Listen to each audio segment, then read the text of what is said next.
I, Nate the Great, am a detective. My dog, Sludge, helps me. I solve easy cases and hard cases.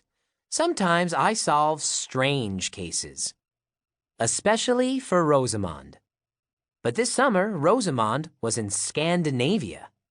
There would not be any strange cases to solve. That is what I, Nate the Great, thought, until I looked in my mailbox. I found a big picture postcard from Rosamond. The picture was of a palace. So far, so good. There was a message from Rosamond.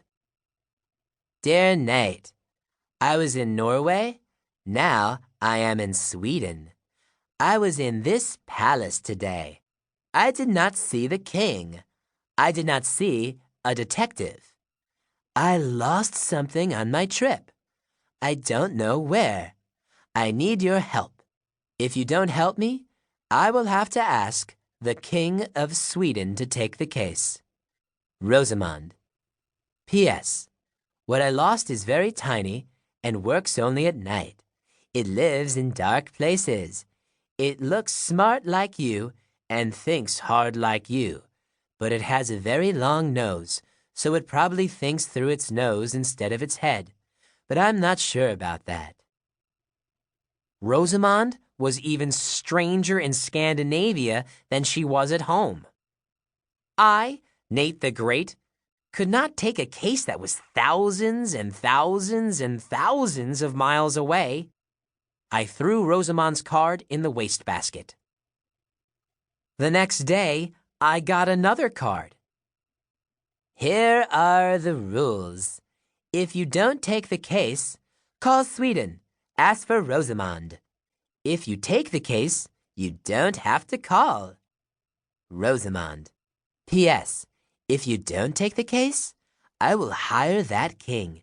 I will call him up. I will send him cards. I will knock on his palace door. I will get him. I stared at Rosamond's card. There was a nice stamp on it. There was a man's picture on the stamp. He looked like a king. He did not look like anyone who would want to be hired by Rosamond. I began to think. This could be my biggest case yet. It was international. Rosamond had lost something in a foreign country. Maybe in a palace. Maybe I could even save the King of Sweden from Rosamond. I wrote a note to my mother. Dear Mother, somebody lost something in Scandinavia. I am going to find it. I will not leave the neighborhood. I will be back. Love, Nate the Great.